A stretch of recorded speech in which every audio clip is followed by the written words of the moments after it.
International Monetary Fund (IMF) 2019 mentioned that the rate of price growth over a specific time period in an economy is known as inflation. The cost of living rise as a result of rising prices for goods and services, which is referred to as inflation. The annual percentage change in the overall level of prices is measured by the inflation rate. Additionally, it can be computed more precisely for some products like food or service, such as getting a haircut.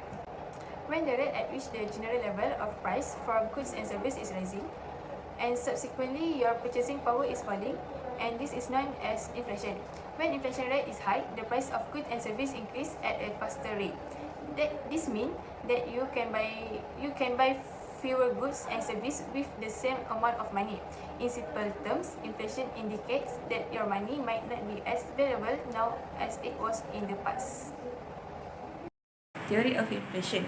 An increase in the supply of money typically lower interest rate, which is intended to generate more investment and put more money in the hands of consumers.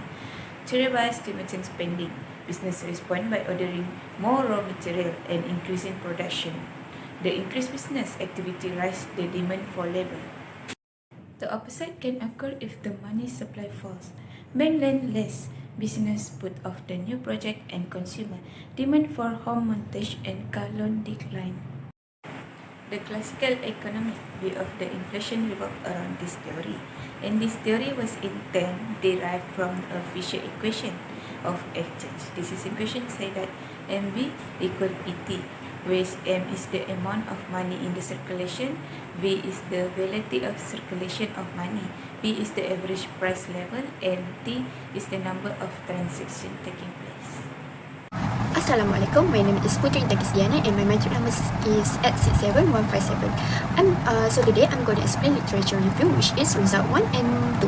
Result 1, the first of this is based on some form or other of the quantity theory of money and regards an increase in the quantity of money as the cause and characteristic of inflation. According to this way of thinking, if the quantity of money increase, prices rise and inflation exists as a consequence, other things being equal. Thus, inflation is regarded as actually identical with an increase in the quantity of money. Okay, next is result 2. Chicharelli and Matthew in 2010, in an effort to understand the result of inflation, numerous ideas have been proposed, all based on examination of supply and demand as a whole. But generally speaking, there are two categories of theory. First, inflation lowers costs and draws in demand.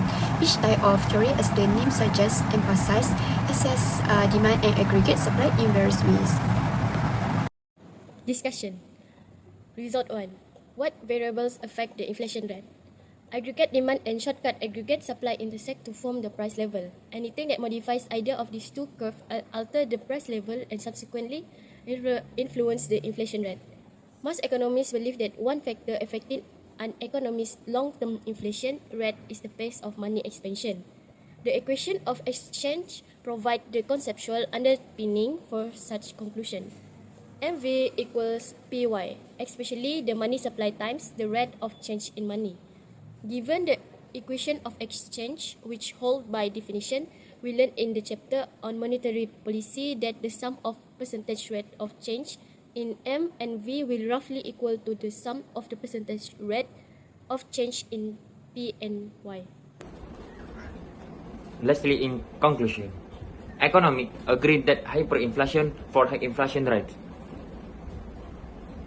is caused by high growth in the money supply, while on moderate inflation rate are varied. Low or moderate inflation is contributed by fluctuation in real demand for goods and services, or change in supply such as during shortage and also growth in the money supply. Most economists agree that a period of persistent inflation is due to the growth in the money supply. Most economists agree that a period of persistent inflation is due to the growth rate of the money supply being faster than the growth of productivity in an economy. The task of controlling the low rate of inflation is carried out by the monetary authorities who work monetary policy.